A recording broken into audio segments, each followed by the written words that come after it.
Hello guys, welcome back to our channel ವಿಜಿಲಚೂಸ್ ಕುಟುಂಬ.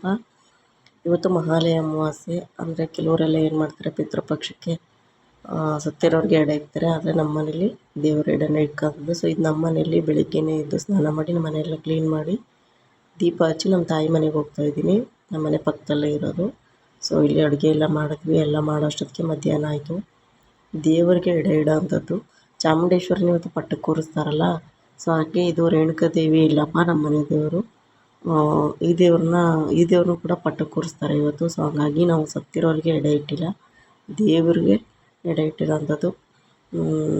ಸಿಹಿಯಾದ ಊಟ ಅಂತಂದರೆ ಒಬ್ಬಟ್ಟು, ಅನ್ನ, ಸಾಂಬಾರು, ಪಲ್ಯ ಈ ಥರದ್ದೆಲ್ಲ ಮಾಡಿದ್ವಿ.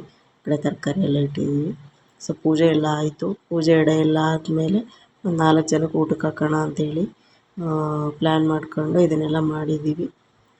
ಸೊ ಪೂಜೆ ಎಲ್ಲ ಮುಗಿಯೋಷ್ಟೊತ್ತಿಗೆ ಮಧ್ಯಾಹ್ನ ಆಯಿತು. ಎಲ್ರಿಗೂ ದೇವರು ಒಳ್ಳೇದು ಮಾಡಲಿ ಅಂತ ಕೇಳ್ತಾ, ಸೊ ನಾವು ಏನು ಅಡುಗೆ ಮಾಡಿದ್ವಿ ಅಂತ ಅಂದರೆ ಸಿಂಪಲ್ಲಾಗಿತ್ತು ಊಟ ಎಲ್ಲ. ಪಾಯಸ ನೋಡಿ, ನಾನು ಊಟ ಮಾಡ್ತಾಯಿದ್ದೀನಿ ಇವಾಗ. ಲಾಸ್ಟ್ ಊಟ ಮಾಡಿದ್ದು ನಾವು ಪಾಯಸ, ಹೆಸರುಬೇಳೆ ಮತ್ತು ಹಪ್ಳ. ಇದು ಗೀ ರೈಸು ಸಿಂಪಲ್ಲಾಗಿತ್ತು. ಸಿಂಪಲ್ಲಾಗಿದ್ದರೂ ಟೇಸ್ಟಾಗಿರುತ್ತೆ.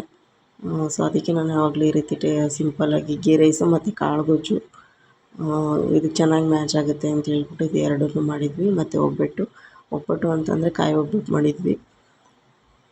ಸೊ ಅದು ಬೇಳೆ ಸಾಂಬಾರು, ಅನ್ನ ಇಷ್ಟನ್ನು ಮಾಡಿದ್ವಿ. ಸೊ ಊಟ ಎಲ್ಲ ಮಾಡ್ಕೊಂಡು ಹಂಗೇ ಪಕ್ಕದ ಮನೆಯವ್ರನ್ನೆಲ್ಲ ಸ್ವಲ್ಪ ಜನನ ಅರಿಶಿನ ಕುಂಕುಮ ಕರೆದು ಮತ್ತು ಊಟಕ್ಕೂ ಕೂಡ ಬಡಿಸಿದ್ವಿ.